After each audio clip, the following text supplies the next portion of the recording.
mulai aktivitas kita seperti biasa, alangkah lebih baiknya kita melakukan berdoa terlebih dahulu ya. Berdoa, mulai.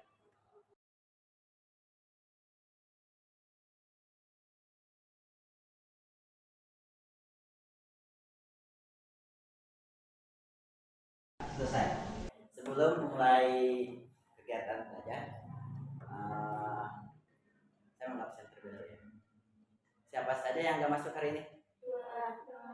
Yang siapa aja? Nafisa sama Dipa. Oke, 2 orang. Yang mudah-mudahan untuk kedepannya 2 orang ini cepat sembuh ya. Biar bisa memulai belajar seperti biasa lagi. Oke, baik, silakan buka bukunya.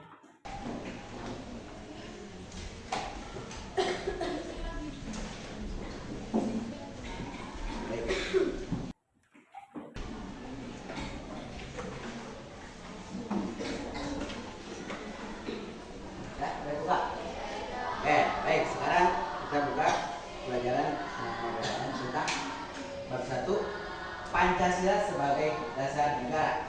Pancasila sebagai dasar negara. Yang pertama itu adalah penerapan Pancasila dari masa ke masa ya. Pancasila merupakan dasar negara dan ideologi negara Indonesia. Nah, Indonesia itu ideologi kita adalah negara, ideologi negara kita adalah Pancasila.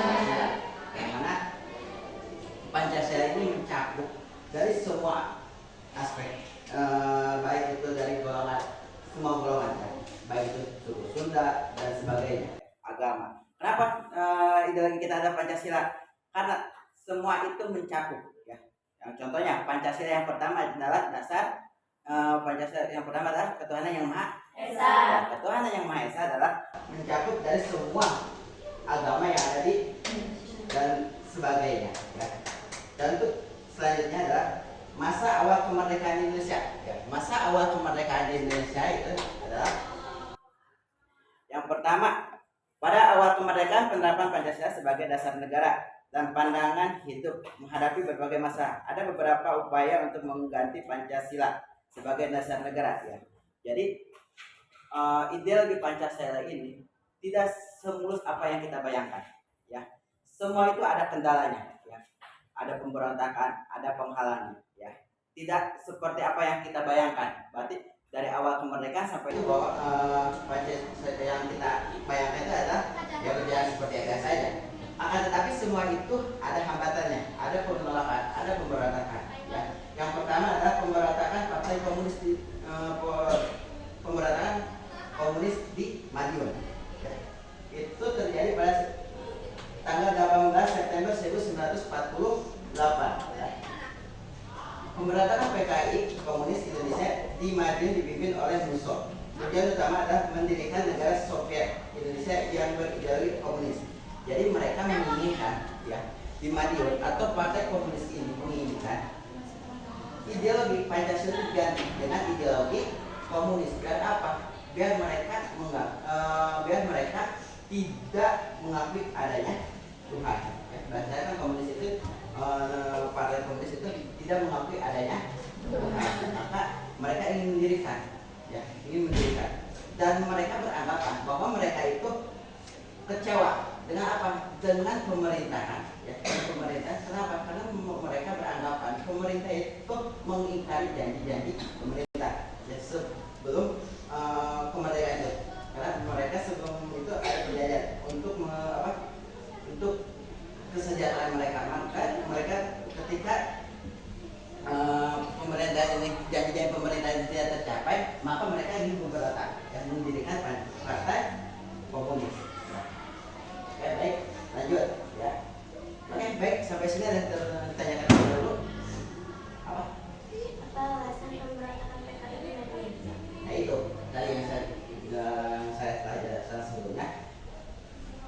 Mereka menginginkan bahwa pemerintah sebelumnya atau pemerintahan pusat itu mengingkari janji-janji yang pemerintah itu janjikan sebelumnya. Maka mereka memberontak dan ingin mendirikan negara komunis ya. Jadi itu salah satu alasan, dan mungkin nggak soal itu juga, nggak hanya itu saja. Ada lagi alasan dari luar, dorongan dari luar. Karena apa? Yaitu dari kembali lagi dijajah oleh negara lain. Oke, kalau nggak ada yang tanyakan lagi, ada yang tanya lagi? Ya, oke, baik, kalau tidak tanya lagi kita lanjut. Yang kedua, pemberontakan Darul Islam atau Tentara Islam Indonesia. Ya, pemberontakan DI atau Tentara Islam Indonesia dipimpin oleh Kartowiryo. Pemberontakan ini ditandai dengan didirikannya Negara Islam Indonesia oleh Kartowiryo pada tanggal 7 Agustus 1949. Tujuan utamanya yaitu untuk mengganti Pancasila sebagai dasar negara dengan syariat Islam. Sama dengan PKI, ya, mereka mendirikan negara Islam. Kenapa? Karena mereka ingin yang ada di Indonesia itu menggunakan hukum syariat Islam. Akan tetapi semua ini tidak bisa.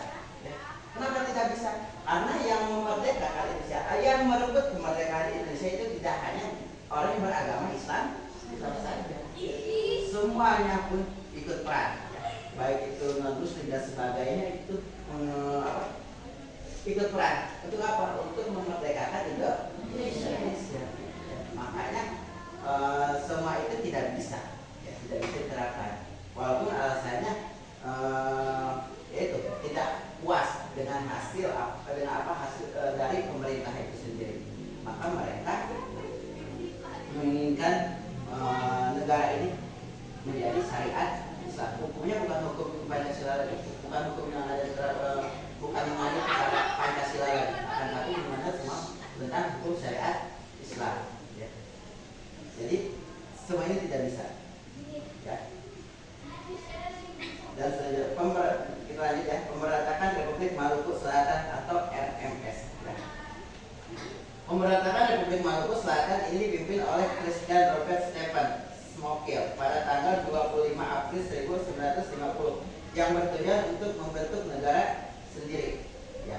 Jadi ya itu balik lagi kayak seperti tadi, mereka ingin membentuk negara republik sendiri. Ya, ingin memecahkan dari negara Republik Indonesia. Ya. Itu Maluku. Tapi Maluku tidak semua Maluku, hanya Maluku Selatan saja. Ya, tidak ada semua Maluku. Apa alasan mereka ingin memisahkan diri? Ya itu. Jadi tadi. Jadi semua ekonomi itu berpusat di ya hanya terpusat di pusat saja. Ya. Tidak merata ke daerah.